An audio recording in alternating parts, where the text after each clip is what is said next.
meus queridos, em nome de Jesus. Glória a Deus. Deixa eu liberar para vocês ali, então, a Bíblia.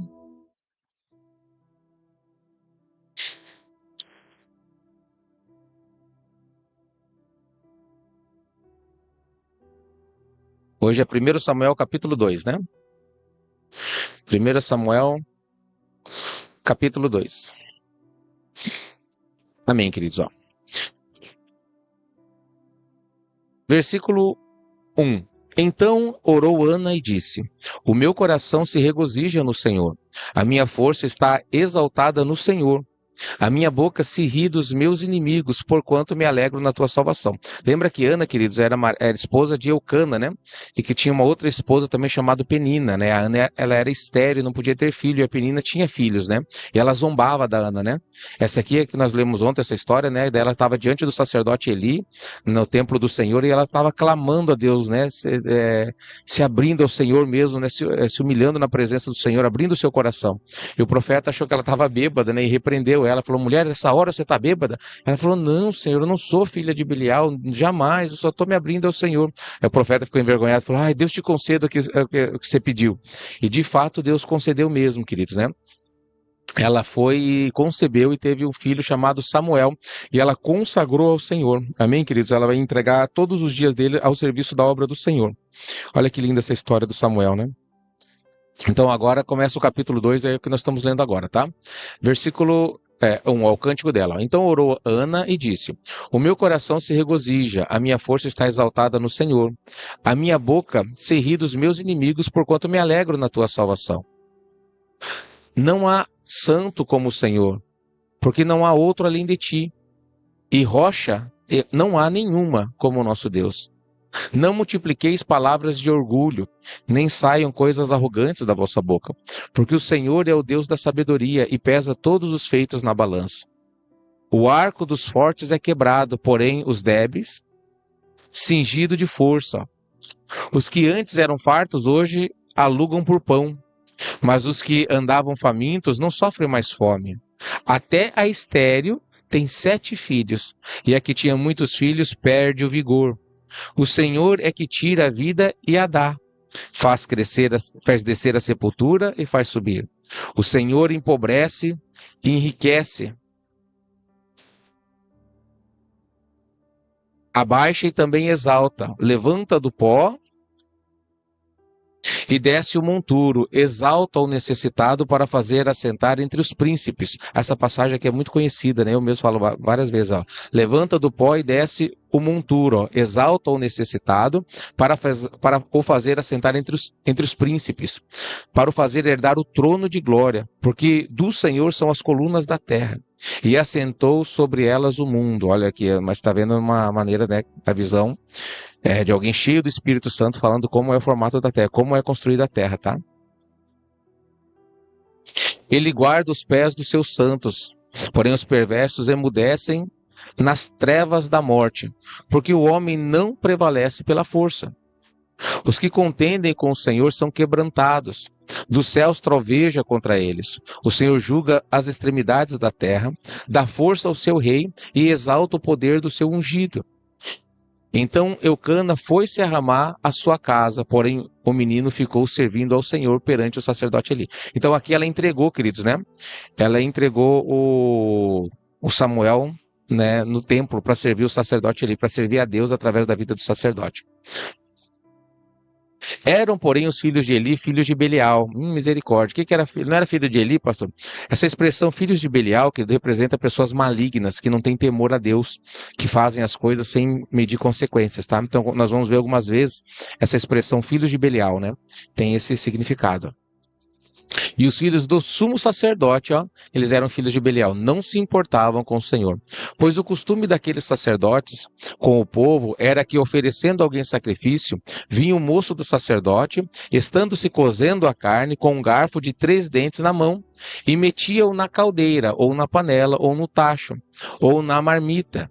E tudo quanto o garfo tirava, o sacerdote tomava para si. Assim se fazia todo Israel que ia ali a Siló. Então tinha uma maneira deles pegar a parte do sacerdote, eles colocavam, né, aquele garfo lá de 3 dentes e tiravam, né, do tacho, né, o que tirava ali pertencia ao sacerdote. Também, antes de se queimar a gordura, vinha o moço do sacerdote e dizia ao homem que sacrificava: dá essa carne para assar ao sacerdote, porque não aceitará de ti carne cozida, senão crua. Se o ofertante lhe respondia: queime-se primeiro a gordura e depois tomarás quanto quiseres, então ele se dizia: não, porém há de me dar agora, senão tomá-la-ei à força. Então eles tinham, na verdade, essas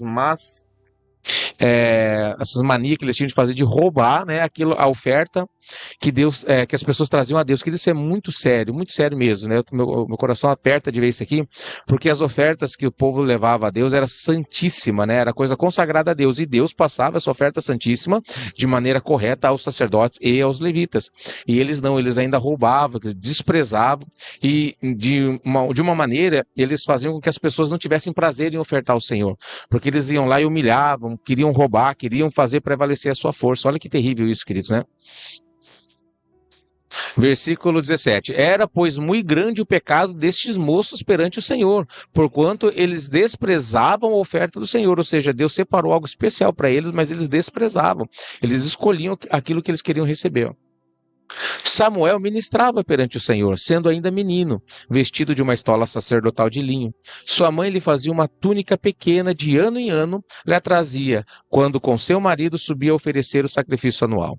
Ali abençoava a Eucana e a sua mulher e dizia: o Senhor te dê filhos desta mulher, em lugar do filho que devolveu ao Senhor, e voltavam para sua casa.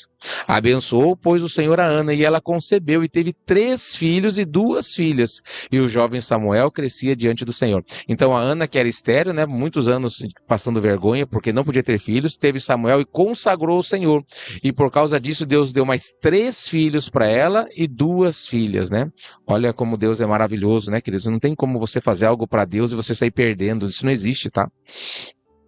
Versículo 22. Era, porém, Eli já muito velho, e ouvia tudo quanto seus filhos faziam a todo Israel, e de como se deitava com as mulheres que serviam à porta da tenda da congregação. Então eles ainda, né, fornicavam, né, se prostituíam. E disse-lhes: por que fazeis tais coisas? Pois de todo este povo ouço constantemente falar do vosso mau procedimento. Então assim que o pai falava com os filhos, né? Não, filhos meus, porque não é boa a fama que eu ouço. Estais fazendo transgredir o povo do Senhor. Pecando o homem contra o próximo, Deus lhe será árbitro. Pecando, porém, contra o Senhor, quem intercederá por ele?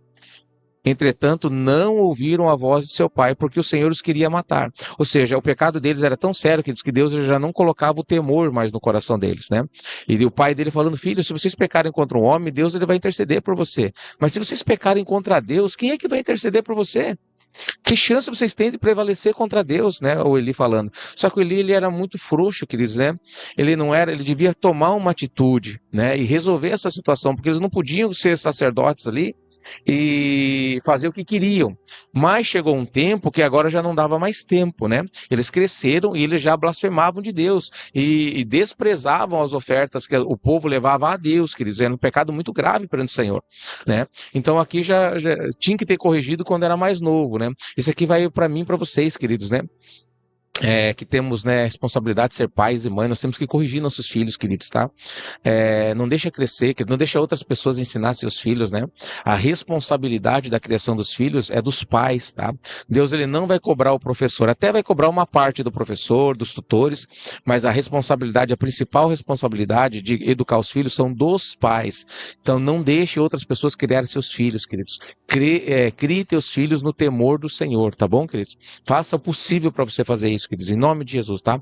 Pastor, meus filhos já são velhos, eu não tive como fazer, então agora ore, né? Ore a Deus, peça a Deus ajuda para que esse jovem, né, por causa da tua fé, venha ter um encontro com o Senhor, queridos, né? Venha se tornar um homem ou uma mulher de Deus, tá bom, queridos? Mas enquanto você tem criança e tem condição, né, de educá-las, não se prive de fazer, faça, eduque, queridos, tá? Porque você vai fazer a tua parte, né? Em nome de Jesus. Versículo 26. Mas o jovem Samuel crescia em estatura e no favor do Senhor e dos homens, né? Samuel estava indo bem. Veio um homem de Deus a Eli e lhe disse: assim diz o Senhor, não me manifestei na verdade à casa de teu pai, estando os israelitas ainda no Egito, na casa de Faraó? Eu o escolhi dentre todas as tribos de Israel para ser o meu sacerdote, para subir ao meu altar, para queimar o incenso e para trazer a estola sacerdotal perante mim. E dei à casa de teu pai todas as ofertas queimadas dos filhos de Israel. Presta atenção, queridos, né? Veio um homem de Deus a Eli e disse em nome de Deus, né? Não me manifestei, na verdade, à casa de teu pai. Ele está falando, eu escolhi teu pai. O pai dos sacerdotes era Arão, né? E escolheu, ó, estando os israelitas ainda no Egito, na casa de Faraó, Deus escolheu Arão, né?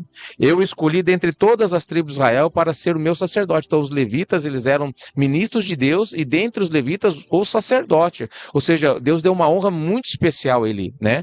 A você que é pastor, você que é bispo, você que é apóstolo, que eles não têm honra maior do que essa espiritual, né? É o que mais Deus faz, queridos, né? Profeta é o que mais Deus faz, queridos, né? É a mais importante, né? A honra mais importante, mais perto de Deus que nós vamos chegar aqui, queridos.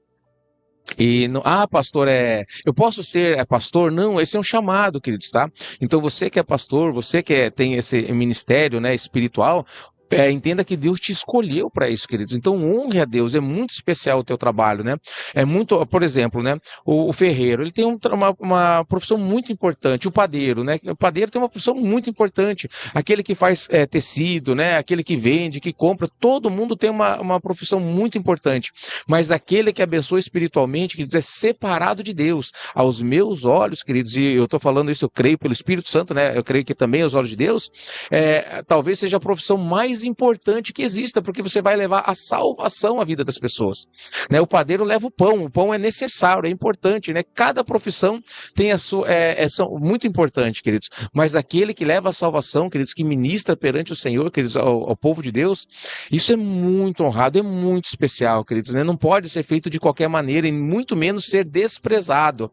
Existem muitos pastores, queridos, né, que falam que não deviam, que fazem como se estivessem fazendo um favor a Deus. Não, queridos. Olha o que Deus está falando para o profeta Eli, querido. Isso aqui serve para nós, ó. Para você que tem ministério. Tem pastores me ouvindo aqui agora, né? Os pastores do Ministério Alicerce também, obreiros. Olha que lindo esse aqui, ó. 28. Eu escolhi dentre todas as tribos de Israel para ser o meu sacerdote, para subir o meu altar, para queimar o incenso e para trazer a estola sacerdotal perante mim. E dei à casa de teu pai todas as ofertas queimadas dos filhos de Israel. Ou seja, as ofertas queimadas todas eu entreguei a vocês. Por que pisais aos pés os meus sacrifícios e as minhas ofertas de manjares, que ordenei se me fizessem na minha morada? E tu, por que honras a teus filhos mais do que a mim? Para tu e eles vos engordardes das melhores de todas as ofertas do meu povo de Israel? Ou seja, vocês estão pegando aquilo que eu não dei a vocês. Por que você está fazendo? Você sabe o que eles fazem e você come, você aceita esse mal que eles estão trazendo para dentro de casa. Você está comendo disso, profeta Eli, você está aceitando isso. Portanto, diz o Senhor Deus de Israel, na verdade, dissera eu que na tua casa e a casa de teu pai andaria diante de mim perpetuamente. Deus falou que a casa de Arão andaria perpetuamente perante, né, o Senhor. Porém, agora diz o Senhor, longe de mim tal coisa, porque os que me honram, honrarei, porém os que me desprezam serão desmerecidos. Querido, isso aqui é muito forte, né? Deus tem uma promessa na minha vida e na sua vida. A promessa dele é poderosa, queridos, tá? A promessa do Senhor é poderosa, queridos, na nossa vida, né? Ele tem promessa para mim e para cada um de nós. Só que se nós não caminharmos de acordo com essa promessa, nós desprezarmos essas promessas, ele não vai fazer elas cumprir na nossa vida. Pastor, ele pode mudar o nosso coração. Sim, mas o nosso coração vai ser moldado conforme nós queremos. Porque se nós escolhemos o mal, queridos, ele não vai mudar o nosso coração, porque a escolha é nossa, o arbítrio é nosso, o livre-arbítrio é nosso. Ele não vai nos obrigar a servi-lo. Amém, queridos? Ele está dizendo assim, ó, na verdade, dissera eu que a tua casa e a casa de teu pai andariam diante de mim eternamente. Porém, agora eu digo, longe de mim tal coisa, ou seja, eu me arrependi. Senhor, mas a Bíblia diz que Deus não é homem para que se arrependa. Queridos, ele não está falando do arrependimento de Deus. Ele está falando a respeito do quê? De uma promessa que ele ia dar para uma pessoa que ela não valorizou. Então, longe de mim fazer tal coisa. Porque aos que me honram, eu honrarei. Eu vou honrar aqueles que me honram. Porém, os que me desprezam serão desmerecidos. Aí você vê a história, né, de Jacó e Esaú, né? Esaú desprezou, nós lemos já, né? Desprezou a bênção da primogenitura. E Deus falou, eu não vou dar minha bênção para ele. Mas Jacó não tinha o direito, aparentemente, e Deus entregou a Jacó. Por quê? Porque Jacó honrava ao Senhor. Amém, queridos? Você vê os filhos de Jessé, né? Todos tinham 12 filhos, né? E daí o que aconteceu? Ele escolheu o que honrava, o Davi. Amém, queridos? Ele escolheu o que honrava, ele escolheu Davi dentre todos os filhos, não era 12, agora eu me confundi aqui com os filhos de Jacó, daí no caso. Amém, meus amados? Ou seja, mas tinham vários irmãos, o Davi, e Deus escolheu Davi. Quando o profeta Samuel vai lá na casa dele, nós vamos ler isso em breve, o profeta vai na casa dele, amando do Senhor, o próprio profeta, ele não vai entender, falou que, olha, certamente está diante do Senhor o seu ungido, quando ele vai ungir um rei, né? E Deus falou assim, não olhe para a sua altura, nem para a sua formosura, porque eu não escolhi. O homem vê o exterior, mas Deus vê o coração. O pai nem mandou o Davi, era o único que não estava na casa, ou seja, esse não é. Mas por mais que ele fosse desprezado, querido, o coração de Davi era um coração segundo o coração de Deus. E por isso, queridos, né, ele foi escolhido por Deus. Deus honra, tá bem aqui, queridos, né? Isso aqui para toda a nossa vida, queridos, ó. Porque aos que me honram, honrarei, Deus está falando. Porém, os que me desprezam serão desmerecidos, por mais alto que seja a patente dessas pessoas, tá? Você vê o povo de Israel hoje, né? Eles foram desmerecidos em grande parte, por quê? Porque eles desprezavam o Senhor. E a salvação chegou para quem? Para os gentios que honram o Senhor. O povo de Israel, eles não aceitam isso até hoje, né? A não ser aqueles que estão em Jesus Cristo, né? Os que se converteram. Então, esses eles entenderam o agir de Deus. Mas o povo em si, pela promessa, eles foram o quê? Desmerecidos, queridos, tá bom? Você vê muitas igrejas, né? Tem uma profecia. Ela acontece de tempo em tempo, ela está para acontecer novamente. Existem muitas igrejas poderosas, grandes, que elas vão cair, queridos. Por quê? Porque elas cresceram tanto e elas tiraram Deus, deixaram de honrar a Deus. Já honraram muito a Deus. E Deus vai dar oportunidade a igrejas pequenas, que estão cheias de temor, que têm vontade, desejo de agradar verdadeiramente o Senhor. Então ele vai fazer o quê? Ele vai honrar aqueles que honram ele, mas aqueles que desprezam ele vão ser desmerecidos. Esse versículo é muito importante para a nossa vida, tá? Para a nossa caminhada com Deus. Versículo 31. Eis que vem dias em que cortarei o teu braço e o braço da casa de teu pai, para que não haja mais velho nenhum em tua casa. Olha só, queridos. E verás o aperto da morada de Deus. Há um tempo com o bem que fará a Israel, e jamais haverá velho em tua casa. O homem, porém, da tua linhagem, a quem eu não afastar do meu altar, será para te consumir os olhos e para entristecer a alma. E todos os descendentes da sua casa morrerão à flor da idade, ou seja, não vão chegar à velhice, eles vão morrer jovens.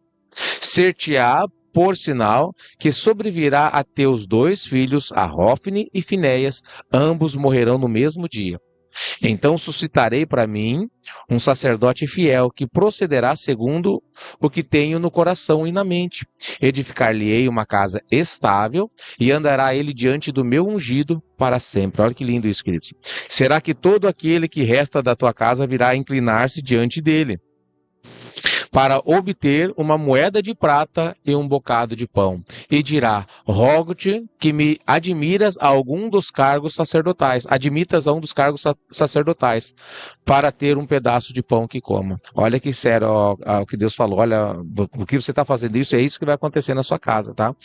Vocês foram escolhidos para estar perante mim, mas vocês estão desprezando essa escolha, né, que eu fiz na vida de vocês. Então eu vou pegar você lembra que o Samuel, ele não era da linhagem sacerdotal, não é verdade, queridos? Ele era filho de Ana, mas ele foi consagrado ele virou sacerdote porque ele foi consagrado no templo e foi levado, né, a servir ao Senhor toda a vida dele, queridos. E Deus estava entregando o sacerdócio na mão de Samuel. Deus vai entregar o sacerdócio na mão de Samuel. 1 Samuel capítulo 3, queridos. O jovem Samuel servia ao Senhor perante Eli. Naqueles dias a palavra do Senhor era muito rara. As visões não eram frequentes. Então, ou seja, no passado Deus falava muito pouco às pessoas, queridos. Aliás, eu vou falar para você como que Deus falava. Você considera que a Bíblia Sagrada é grande. Pastor, a Bíblia Sagrada é grande, é difícil de ler. Tudo bem. Mas toda vez que Deus falou com alguém no Antigo Testamento está escrito na Bíblia, queridos. Olha que coisa linda. Antes de Jesus, toda vez que Deus falou com alguém, querido, está escrito na palavra. Ou seja, foi muito poucas vezes que Deus falava com as pessoas, querido, raramente. Deus falou com Abraão, queridos, 15 anos, 20 anos depois, Deus falava novamente. Não é como hoje, queridos, né, que nós oramos a Deus, entramos na presença do Senhor E, né, e Deus se manifesta na nossa vida, fala conosco, né? O Espírito Santo está, né, dentro de nós, a terra está cheia da glória do Senhor, né? Ali Deus falava com o profeta que raramente, queridos. Versículo 2: Certo dia, estando deitado no lugar costumado, o sacerdote Eli, cujos olhos já começavam a escurecer-se a ponto de não ver, e tendo-se deitado também Samuel no templo do Senhor, em que estava a arca, antes da lâmpada de Deus se apagasse, antes de desligarem a luz lá, né, da lâmpada. O Senhor chamou o menino, Samuel. Samuel respondeu: Eis-me aqui. Correu a Eli e disse: Eis-me aqui, pois tu me chamaste. Mas ele disse: Não te chamei, torna a deitar-te. E ele se foi e deitou. Ou seja, Deus chamou Samuel, estava dormindo, Deus chamou Samuel, ele correu a Eli porque ele achou que Eli estava chamando ele. Ele foi lá: Eli, estou aqui, você me chamou. O Eli levantou e falou: Se eu não te chamei, volta a dormir. Versículo 6. Tornou o Senhor a chamar Samuel, este se levantou e foi a Eli e disse: Eis-me aqui, pois tu me chamaste. Mas ele disse: Não te chamei, meu filho, torna a deitar-te. Ele falou: Não, eu não te chamei. Porém, Samuel ainda não conhecia o Senhor e ainda não lhe tinha sido manifestada a palavra do Senhor. O Senhor, pois, tornou a chamar Samuel terceira vez. E ele se levantou e foi a Eli e disse: Eis-me aqui, pois tu me chamaste. Então entendeu Eli que era o Senhor a quem chamava o jovem. Por isso ele disse a Samuel: Vai deitar-te. Se alguém te chamar, dirás: Fala, Senhor, porque o teu servo ouve. E foi Samuel para o lugar e se deitou, seu lugar e se deitou. Então veio o Senhor e ali esteve e chamou como das outras vezes: Samuel, Samuel. Ele respondeu: Fala, porque o teu servo ouve. Disse o Senhor a Samuel: Eis que vou fazer uma coisa em Israel, a qual todo o que ouvir lhe tinirão ambos os ouvidos. Naquele dia suscitarei contra ele tudo o que tenho falado com respeito à sua casa.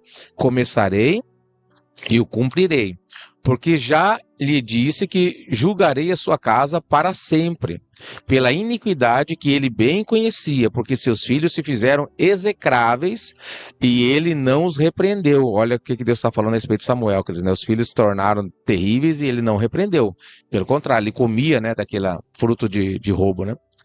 Portanto, jurei à casa de Eli que nunca lhe será expiada a iniquidade, nem com sacrifício, nem com oferta de manjares. Eu não vou aceitar o perdão deles, porque o que eles fizeram é muito sério. Eles escolheram desprezar as coisas espirituais, as coisas santas.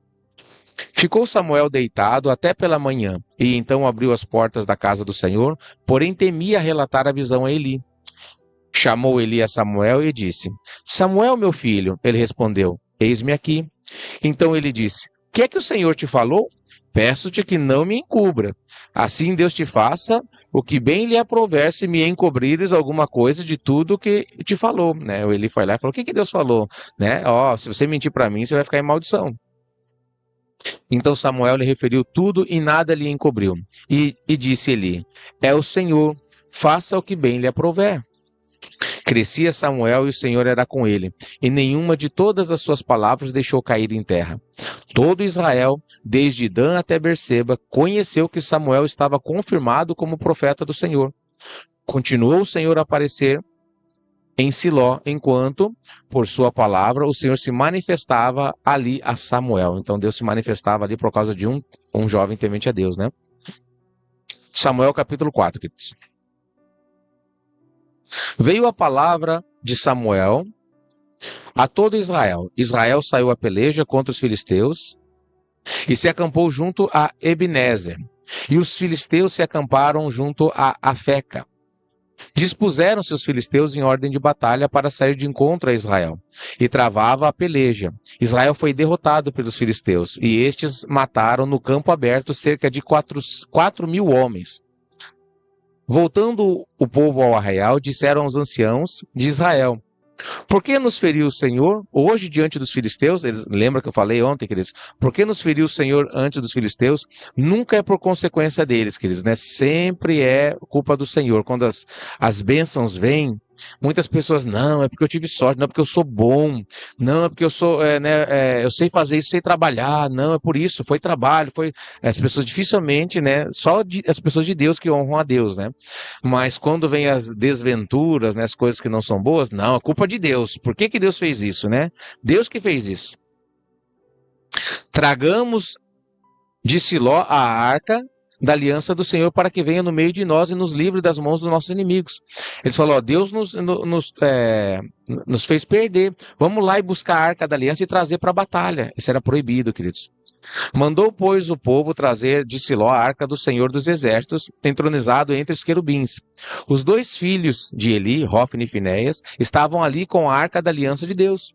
Sucedeu que, vindo a arca da aliança do Senhor ao arraial, rompeu todo Israel em grandes brados e ressoou a terra.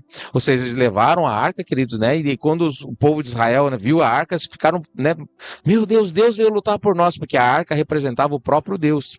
Versículo 6. Ouvindo os filisteus a voz do júbilo, disseram, que voz de grande júbilo é esta no arraial dos hebreus?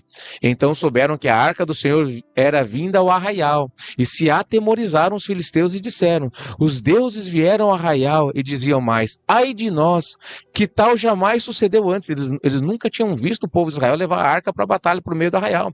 Isso os filisteus eles estranharam, isso é uma coisa estranha, isso nunca aconteceu. Será que eles pensavam assim, agora os deuses, né, dos judeus, eles vão pelejar contra nós? 8. Ai de nós, quem nos livrará das mãos desses grandiosos deuses, né? Eles sabiam o poder do Deus de Israel, do Deus, né? São deuses que feriram aos egípcios com toda sorte de pragas no deserto. Então eles ficaram com muito medo, queridos, né? Quando a arca foi para o arraial, porque eles falaram, meu Deus, agora eles lembraram o que Deus de Israel fez. Só que eles achavam que eram vários, não era um, né? Mas em vez de eles ficarem com medo e perderem a batalha, queridos, né? Que era a intenção do povo de Israel, olha o que aconteceu. Versículo 9. Sede fortes, ó filisteus, portai-vos varonilmente para que não venhais a ser escravo dos hebreus, como eles serviram a vós outros. Portai-vos varonilmente e pelejai. Então pelejaram os filisteus e Israel foi derrotado. Cada um fugiu para sua tenda. Foi grande a derrota, pois foram mortos de Israel 30.000 homens de pé, queridos, misericórdia. Foi tomada a arca de Deus e mortos os 2 filhos de Eli, Hofni e Finéias. Vocês viram, queridos, né? Ah, pastor, né? A arca foi para lá, agora Deus vai ser obrigado a pelejar. Deus está falando, filho, ninguém vai me obrigar a fazer nada. Se não for do meu jeito, queridos, eu não vou estar com vocês. É isso que Deus está ministrando para nós aqui através dessa palavra. Não façam as coisas, né, conforme vocês acham, não tentem resolver as coisas da sua maneira, não se fiem a tradições, a doutrinas de igreja, queridos. Conheça Deus, leia a palavra, veja, conheça Deus para servir a Deus como Ele quer ser servido, né? Nós estamos lendo o Antigo Testamento para nós conhecermos a Deus. E o Novo Testamento nós vamos ver na prática como é servir ao Senhor, queridos, tá? Versículo 12, ó. Então correu um homem de Benjamim, saído das fileiras, e no mesmo dia chegou a Siló. Trazia rasgadas as vestes e terra sobre a cabeça. Quando chegou, ele estava sentado numa cadeira ao pé do caminho, olhando como quem espera, porque o seu coração estava tremendo pela arca de Deus, né? Ele tinha sido levado à arca para peleja, mas ele não sabia o que tinha acontecido. Depois de entrar o homem na cidade e dar as novas, toda a cidade prorrompeu em gritos. Eli, ouvindo os gritos, perguntou, que alvoroço é esse? Então se apressou o homem e vindo, deu as notícias a Eli. Era Eli da idade de 98 anos, e os seus olhos tinham cegado e já não podia ver. Disse o homem a Eli, eu sou os que saí das fileiras e dela fugi hoje mesmo. Perguntou-lhe Eli, que sucedeu, filho meu? Ele respondeu, o que trazia as novas e disse, Israel fugiu de diante dos filisteus. Houve grande morticínio entre o povo, e também os teus 2 filhos, Hofni e Finéias, foram mortos, e a arca de Deus foi tomada. Ao fazer ele menção da arca de Deus, caiu Eli da cadeira para trás, junto ao portão, e quebrou-se-lhe o pescoço e morreu, porque já era homem velho e pesado. E havia ele julgado Israel 40 anos. Estando sua nora, a mulher de Finéias, grávida, e próximo ao parto, ouvindo estas novas, de que a arca de Deus fora tomada e que seu sogro e seu marido morreram, encurvou-se e deu à luz, porquanto as dores sobrevieram, queridos. Ela escutou a notícia, né, de que o marido, né, e o sogro morreram, e ela estava em trabalho de parto, ó. Dela veio com dores, ó, versículo 20. Ao expirar, disseram as mulheres que a assistiam: não temas, pois tiveste um filho. Ela, porém, não respondeu nem fez caso disso. Mas chamou o menino e acabou, dizendo: foi-se a glória de Deus. Queridos, era tão séria, queridos, né, a partida da arca, né, porque é como se Deus não tivesse mais no meio deles, como se Deus desamparasse eles, né. Aí ela diz assim, ó, ela chamou aquele menino que tinha acabado de nascer, né, sem ânimo nenhum, ela chamou de Icabô, né, e o significado dessa palavra significa foi-se a glória de Deus. Isso ela disse porque a arca de Deus fora tomada e por causa do seu sogro e do seu marido. E falou mais, foi-se a glória de Israel, pois foi tomada a arca de Deus. Uau, queridos, né? Aquela situação ali foi uma situação inédita para eles ali, né? Samuel capítulo 5. Os filisteus tomaram a arca de Deus e levaram de Ebenezer a Asdod, uma das capitais dos filisteus. Ó. Tomaram os filisteus a arca de Deus e meteram na casa de Dagom, junto a este. Dagom era o deus dos filisteus, né? O maior deus dos filisteus, né?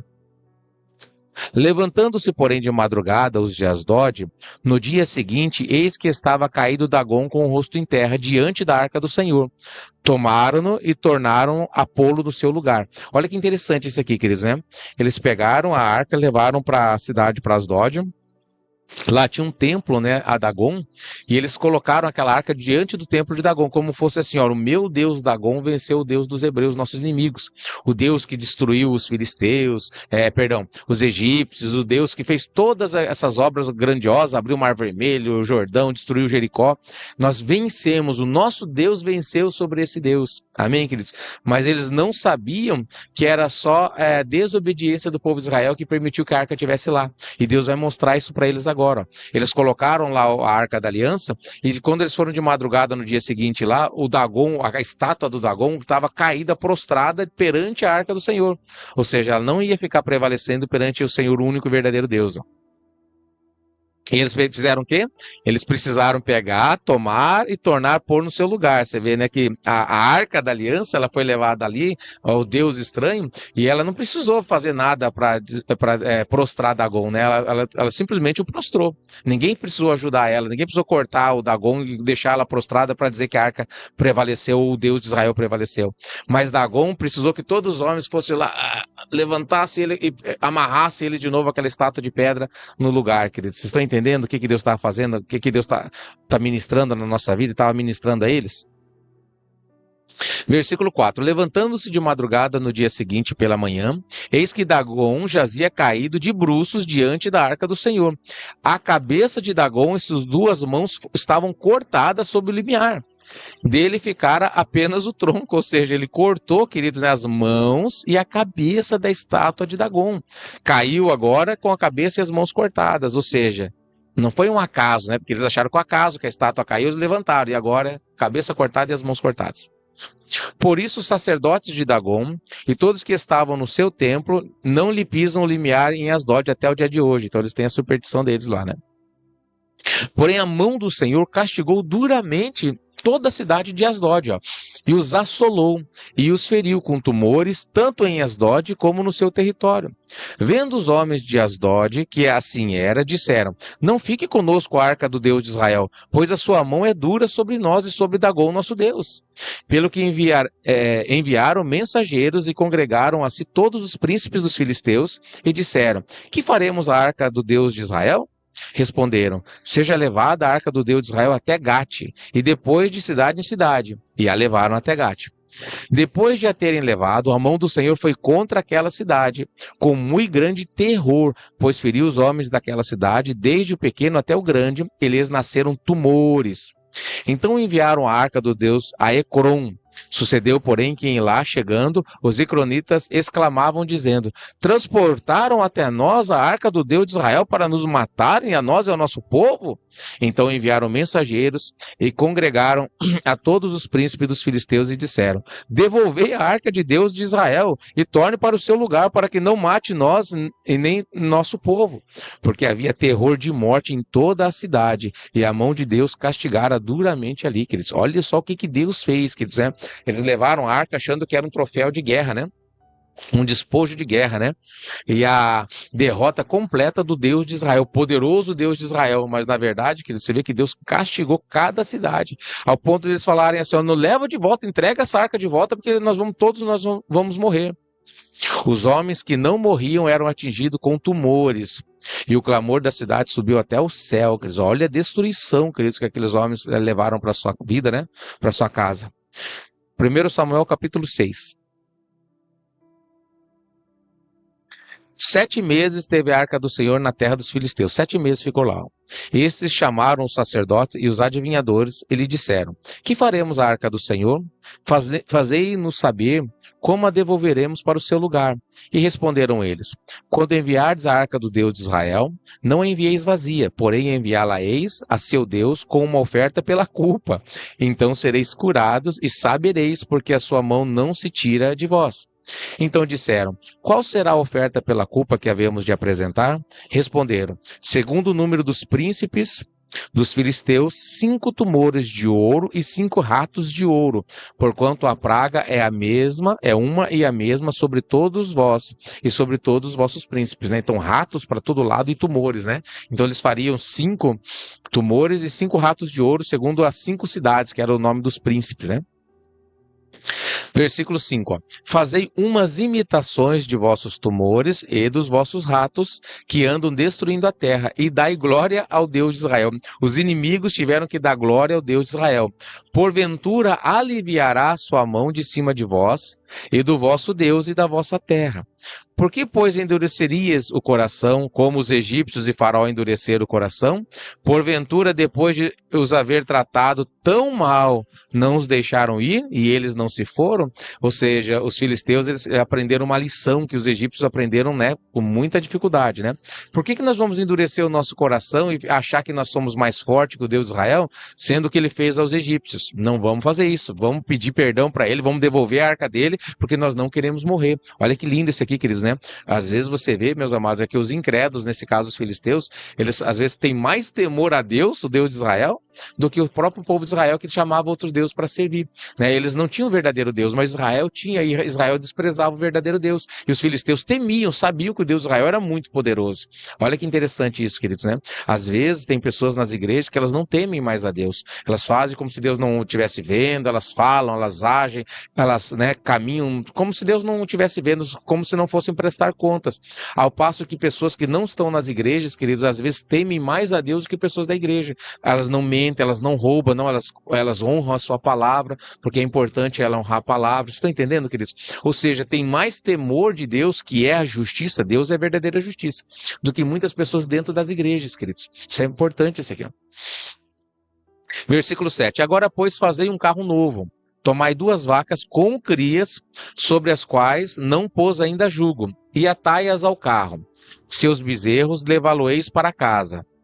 Então tomai a arca do Senhor e ponde-a sobre o carro, e metei num cofre, ao seu lado as figuras de ouro que lhe haveis de entregar como oferta pela culpa, e deixai-a ir. Reparai, se subir pelo caminho rumo ao território de Bet-Semes, foi ele mesmo que nos fez esse grande mal. Se não, saberemos que não foi sua mão que nos feriu, mas foi casual que nos sucedeu. Vamos entender isso aqui, queridos.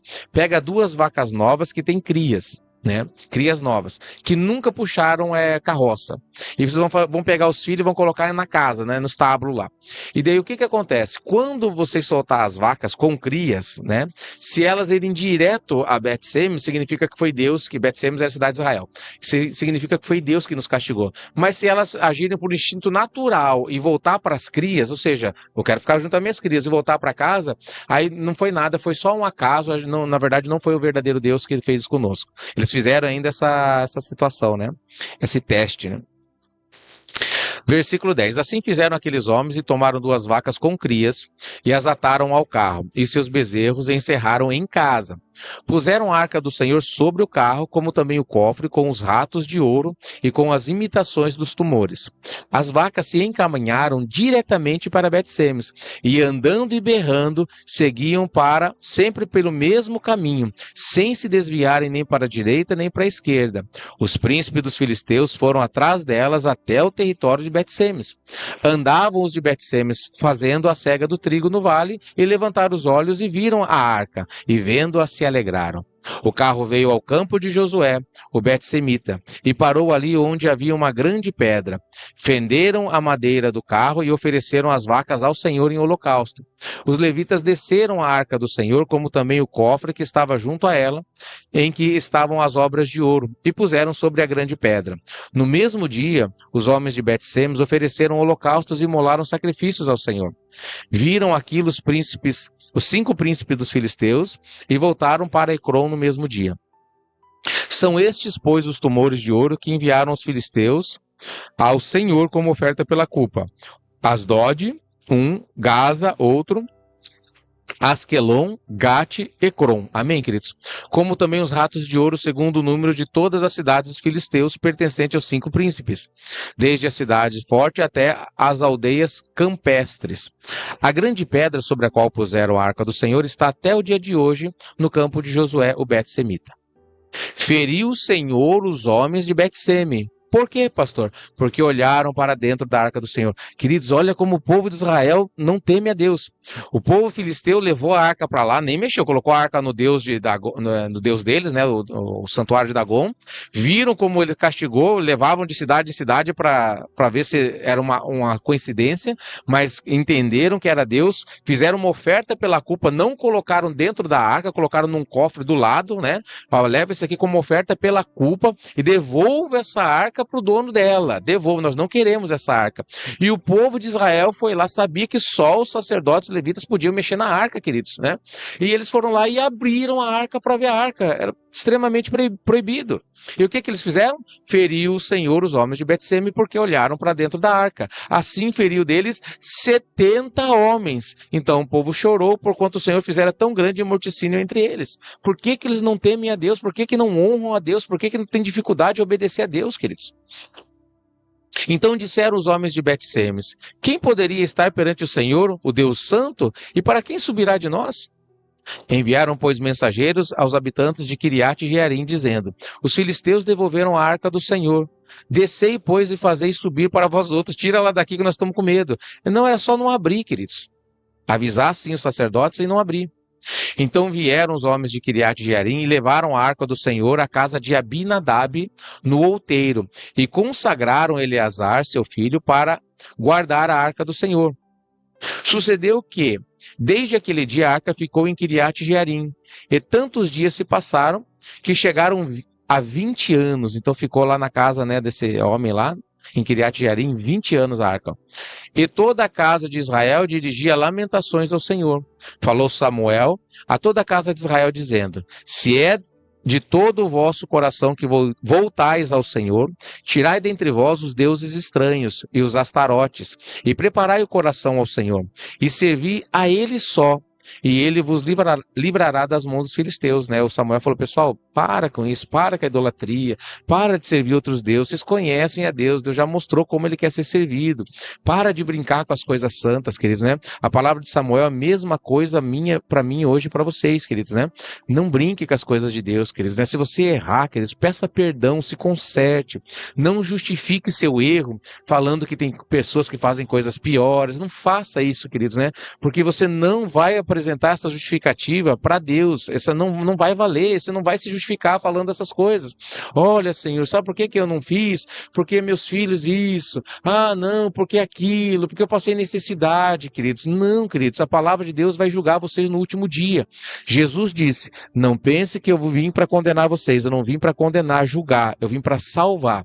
Mas a palavra que eu tenho dito, essa vos julgará no último dia. Amém, queridos? Então, no grande dia, ninguém vai se justificar com essas conversas para Deus. Não, Senhor, sabe, você entende, é que eu tinha que trabalhar. Não, é porque senão meu marido ia fazer isso, a minha esposa, meus filhos não iam gostar. Ninguém vai se justificar. Pare de se justificar, queridos, né? Obedeça a Deus, procure conhecer, é o que nós estamos fazendo hoje, né? Leia a palavra de Deus, conheça Deus para você entender a mente de Deus, como servir esse Deus. Porque nós vamos servir a Deus em amor, igreja, né? E o que é amor? O amor sincero é o amor de Deus. O amor de Deus, queridos, quando você ama, né? Por exemplo, eu dou uma comparação, não é bem assim, mas é parecido. Por exemplo, quando você namorava, queridos, né? Eu estava noivo ou noiva, você que são casados, né? O que você queria fazer, queridos? Quando você amava, né? Amava o seu cônjuge, o futuro cônjuge, você queria agradar com detalhes. Você queria conhecer qual a comida que ele gosta ou que ela gosta para fazer. Você queria saber qual tipo a rosa que ela gostava para você comprar. Você levava no restaurante que ela gostava. Você comprava um presente, você escolhia cuidadosamente o presente para dar, com carinho, fazia o seu melhor. Não é assim, queridos? E para Deus não é diferente. Se nós amamos a Deus, nós vamos procurar conhecê-lo para nós agradarmos a Ele do jeito que Ele gosta de ser agradado. Quando nós não conhecemos, é normal nós fazermos o nosso melhor e Deus recebe isso. Mas à medida que nós vamos caminhando com Deus, queridos, você não tem mais a desculpa de não conhecê-lo, só se você não quiser conhecê-lo. Então ele já não aceita mais a sua oferta de qualquer maneira. É isso que Deus está ministrando. Nós precisamos aprender a conhecer a Deus. Versículo 3. Falou Samuel a toda a casa de Israel, dizendo: se é do vosso coração que voltais ao Senhor, tirai dentre vós os deuses estranhos e os astarotes, que eram imagens, né? E preparai o coração ao Senhor, e servi somente a Ele, ó. E Ele vos livrará das mãos dos filisteus. Então os filhos de Israel tiraram dentre si os Baalins e os Astarotes e serviram só ao Senhor. Tinha que ter um homem de Deus para falar lá, pessoal, para. Você vê a função do sacerdote, queridos, né? O sacerdote não salva ninguém, mas às vezes ele puxa a orelha, ele fala, lembra o povo que é certo e que é errado. Essa é a função do sacerdote, falar em nome de Deus, né? Disse mais Samuel: congregai todo o Israel em Mispa e orarei por vós ao Senhor. Congregaram-se em Mispa, tiraram água e derramaram perante o Senhor. Jejuaram aquele dia e ali disseram: pecamos contra o Senhor. E Samuel julgou os filhos de Israel em Mispa. Quando, pois, os filisteus ouviram que os filhos de Israel estavam congregados em Mispa, subiram os príncipes dos filisteus contra Israel. O que, ouvindo os filhos de Israel, tiveram medo dos filisteus. Então disseram os filhos de Israel a Samuel: não cesse de clamar ao Senhor nosso Deus por nós, para que nos livre das mãos dos filisteus. Tomou Samuel um cordeiro que ainda mamava e o sacrificou em holocausto ao Senhor. Clamou Samuel ao Senhor por Israel, e o Senhor lhe respondeu. Enquanto Samuel oferecia o holocausto, os filisteus chegaram à peleja contra Israel. Mas trovejou o Senhor aquele dia com um grande estampido sobre os filisteus e os aterrou de tal modo que foram derrotados diante dos filhos de Israel. Olha aqui, ó, Deus pelejando pelo povo de Israel, porque um sacerdote fez o que tinha que ser feito. Não se fazia, vamos tentar fazer isso aqui para ver se vai agradar a Deus. Vamos pegar a Arca da Aliança, vamos levar lá para... Não, queridos, faz o que tem que ser feito. O sacerdote, ele tem por obrigação saber como servir a Deus, como clamar a Deus, como invocar o nome do Senhor. Por isso que ele é sacerdote. Por isso que, queridos, né, Deus separou a tribo de levitas, né, e dentre os levitas os sacerdotes, para abençoar todo Israel. Porque o povo de Israel não sabia como invocar a Deus. Então eles tinham que ir aos levitas e aos sacerdotes para fazer isso por eles. É isso que muitas pessoas não entendem até o dia de hoje, queridos, né? Mas é assim que funciona. Versículo 11. Saindo de Mispa, os homens de Israel perseguiram os filisteus e os derrotaram até abaixo de Bet-car. Tomou então Samuel uma pedra e a pôs entre Mispa e Sem. Ele chamou Ebenezer e disse: até aqui nos ajudou o Senhor, né? Então o significado da palavra Ebenezer, né? É até aqui nos ajudou o Senhor, ó. Assim os filisteus foram abatidos e nunca mais vieram ao território de Israel, porquanto a mão do Senhor contra eles, foi a mão do Senhor contra eles todos os dias de Samuel. Ou seja, tinha um homem de Deus que levou o povo a servir a Deus e Deus fez o quê? Protegeu o seu povo porque o povo estava buscando a Deus. Vocês entenderam a importância de nós congregarmos, a importância de nós tomarmos ceia, querido, né? De nós ofertarmos, de nós dizimarmos, né? De nós adorarmos a Deus, de nós pedirmos perdão pelos nossos pecados, queridos, né? Eu não faço isso porque a igreja somos nós, eu não vou mais para a igreja porque tudo é ladrão. Tudo bem, aí o povo está sofrendo porque falta conhecimento. Versículo 14. As cidades que os filisteus haviam tomado a Israel foram restituídas, ó. desde Ecrom até Gate, e até o território delas arrebatou Israel das mãos dos filisteus, ou seja, aquilo que os filisteus tinham conquistado, Deus devolveu a Israel. E houve paz entre Israel e os amorreus.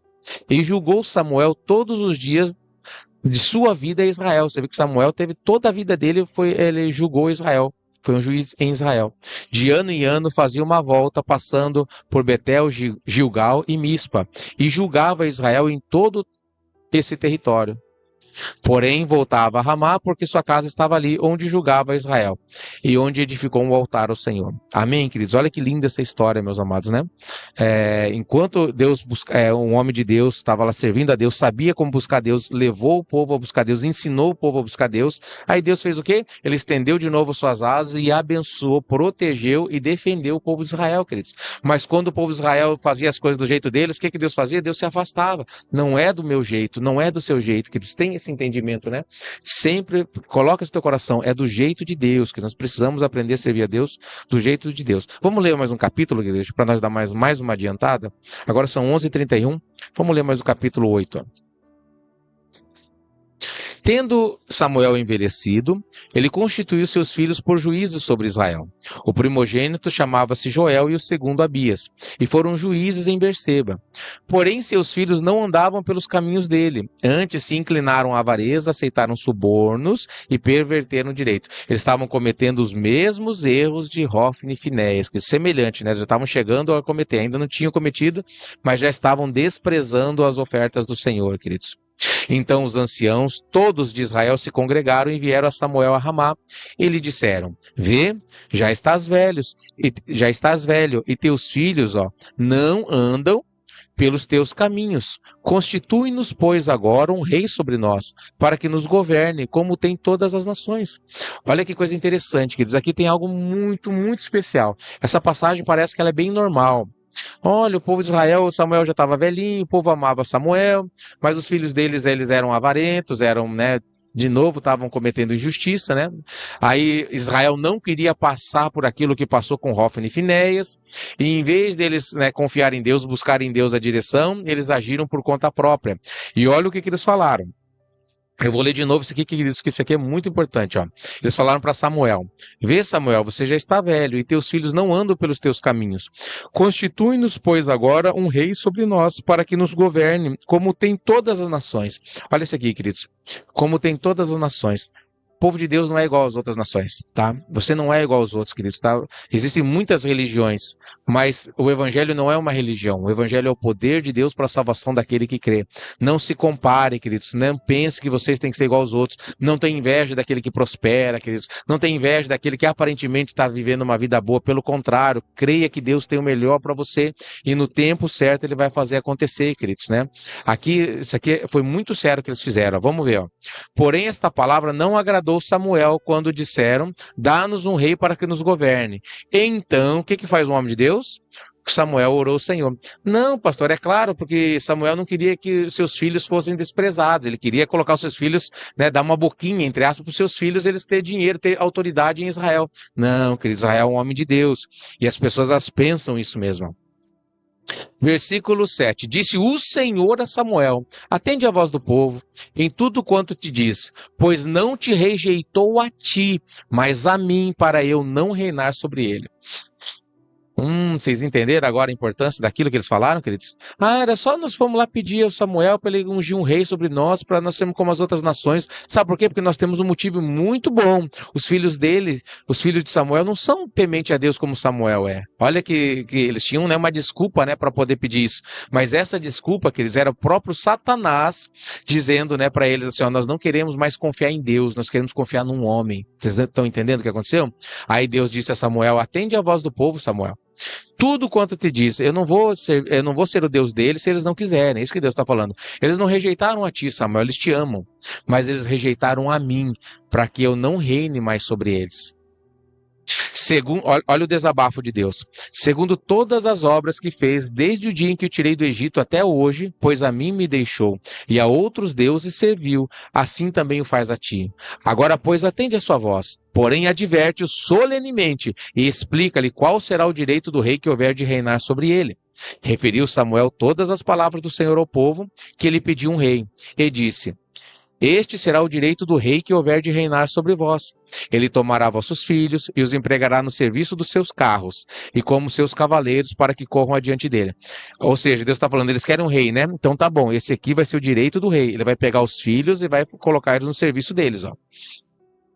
Versículo 12. E os porá uns por capitães de 1000, capitães de 50, e outros para lavrarem os seus campos e ceifarem as suas messes, e outros para fabricarem suas armas de guerra e o aparelhamento de seus carros. Tomará as vossas filhas para perfumistas, cozinheiras e padeiras.